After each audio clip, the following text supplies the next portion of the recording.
I just feel like relationships are relationships in a way, and I don't feel like we should use relationships to kind of define racial progress, because interracial couples have been around like forever. Like even back in slavery times, white people were with black people, not even just like to rape the black women, but they actually fell in love with black women, and they've been they've been with black women sort of thing. So it's kind of just like when you look at interracial couples, you're thinking, oh wow, this is like so anti-racism, this is racial progression and all of that when we first see it like off the bat. But I just feel like it's what's meant to happen kind of thing, and it's not, we shouldn't link it to racial progress.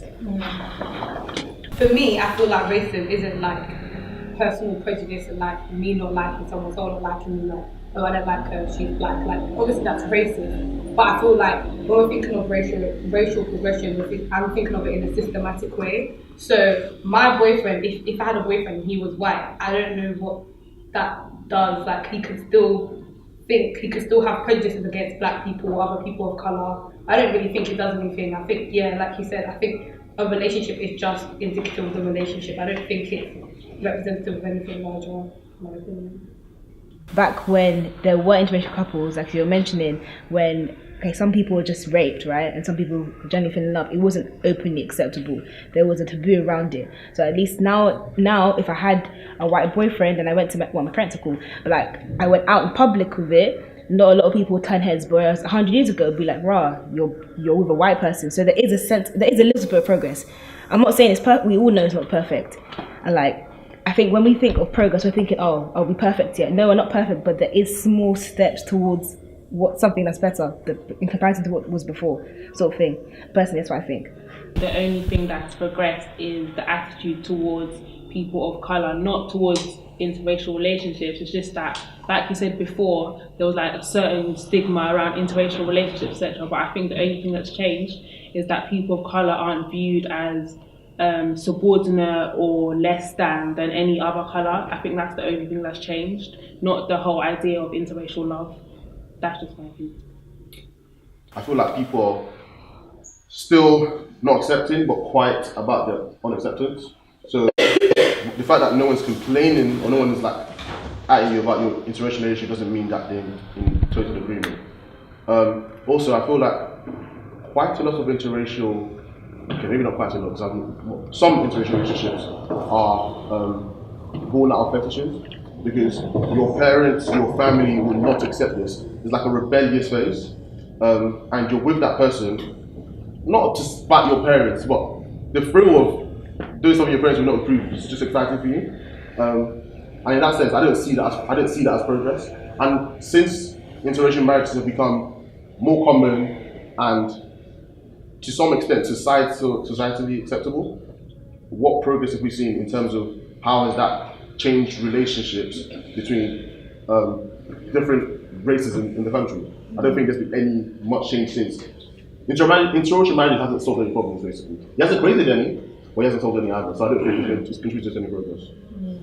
So the younger people are finding it okay, but then again, at the same time, some people also do it for the gram, as I like to say. So some people do it so they can have a light-skinned baby with blue eyes. People don't always do it for the right reason. Some people, not everyone, but some people do it for like, oh, we look good as the Instagram or the YouTube couple or whatever, or I want my child to have. I know someone who personally said, I want a white person just to have a child with blue eyes and a light-skinned baby. So like, people, it depends why you're going. Some people do it for love, it's all individual, but as for progress, I'll say with our generation, we don't really mind, we don't really care. Now you're black, you're white, you're Asian, we're all friends, we all have different beliefs and we get along. But as for people's family, I don't think the older generation has changed their opinions. They might not voice it as much as they do, doesn't mean they've changed it.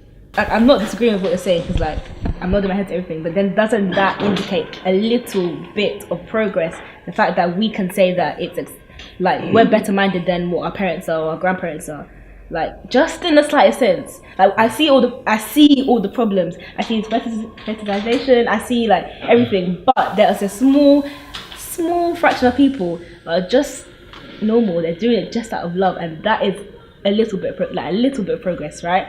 I think also like things that happen within, like, thinking about interracial progress is like how people stereotype what sort of type you're going to go for as well. Like, because I know, like, the moment I'm seeing, like, a white guy, and when I was talking to my mates about him, like, in my head, I never thought to mention his race, like, his colour, like, I never thought to mention that. And then we were talking about whatever, and I was like, yeah, because obviously, like, going up to Ireland, like, they were like, Ireland? And I was like, yeah, like, that's where it's from. And they were like, what? And I was like, yeah, he's white. And they're like, all this time I thought you were talking about a black boy. I was like, are you serious? I was like, what? Like, I've been talking, like, they've known this guy, like, me knowing this guy for like 2 months, and they thought he was black the whole time. Because they just assumed that I would go for a black guy. Like, do you know what I mean? Like, I feel like it's not a case of, the progression isn't only with yourself, it's also around other people stereotyping what sort of person you're going to go for. I just thought of like a little anecdote, right? So I think it was Halle Berry, right? Halle Berry, she's mixed race, and her husband was white, and they eventually divorced, they broke whatever.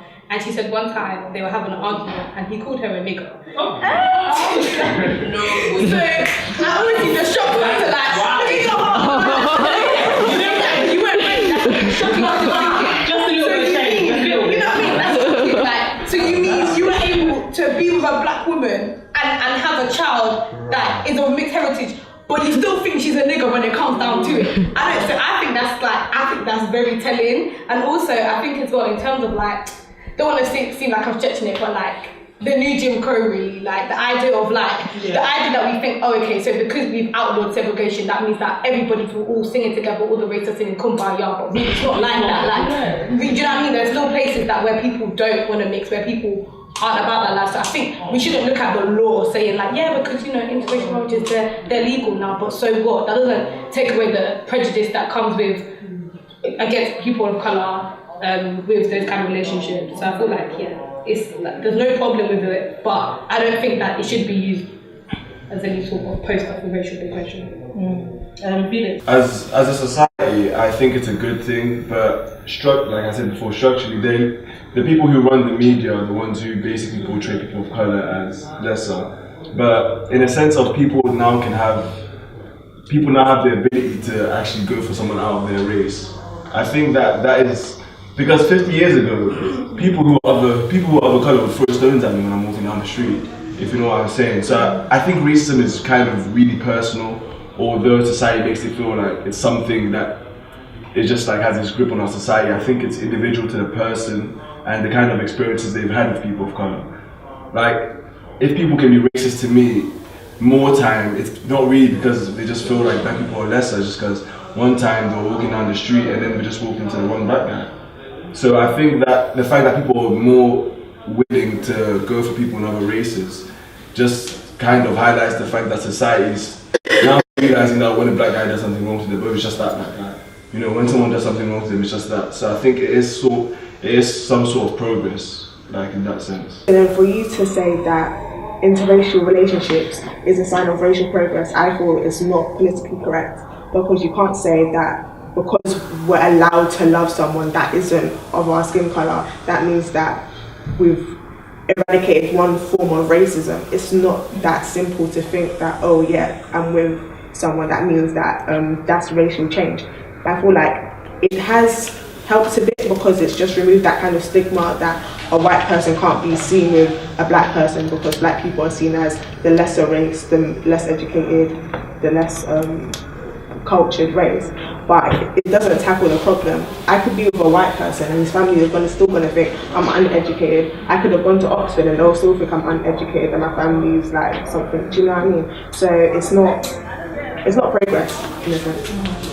Some people might be aware, but when Kodak Black was saying how he doesn't like black girls because their skin's too dark or whatever, I feel like it creates a certain problem when either gender now starts to speak down on certain women, like for example black women. I feel like they get a lot of stick for being black and whatever, and it creates a problem also when people have fetishes like, oh, I want a dark skinned black woman, oh, I want a sexy dark black man, like all those fetishes. I feel like that's a problem as well. And there's also a problem when different women of different races or men of different races are pitted against each other. For example, you've got the whole strong black man, he's light skinned, so he's softer, he's weak, yeah, that sort of thing. Or I want a white girl because I can push her around. Black girls are too angry. I thought,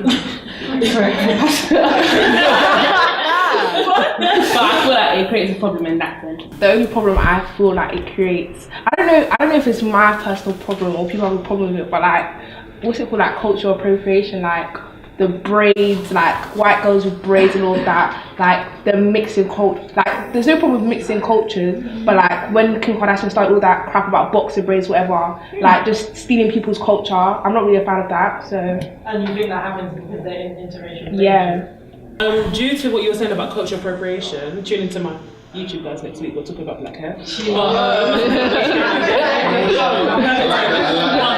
With what she was saying as well, the problem is then it creates society. You're dating a black man, you're having box braids. That's not the issue. You're dating a whatever. So you're dating a black man, and then it got to the point where you now start to change what things are called. So what's his name? Marc Jacobs is now calling dreads twists and bantu knots twisted buns, and it's the thing about is the crossing the path between culture, like how do they enjoy all the things we own without like Appreciating.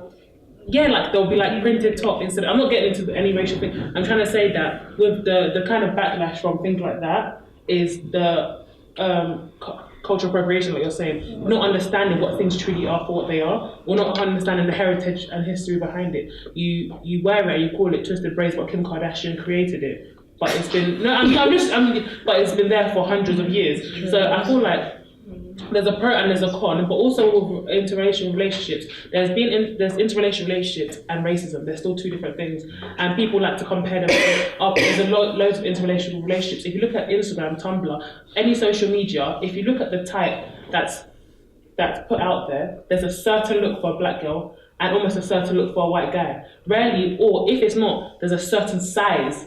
So you get the big ones with the stereotypical white man. There's images that people put out there, and it's in our heads to some degree that we want this or this because of the images that's always put out there. I'm not saying that people of interracial don't have true love. I'm saying that for this generation and this society, if you look at the social media and the way we go about things and go about our interracial relationships, it's almost put out there to look a certain way.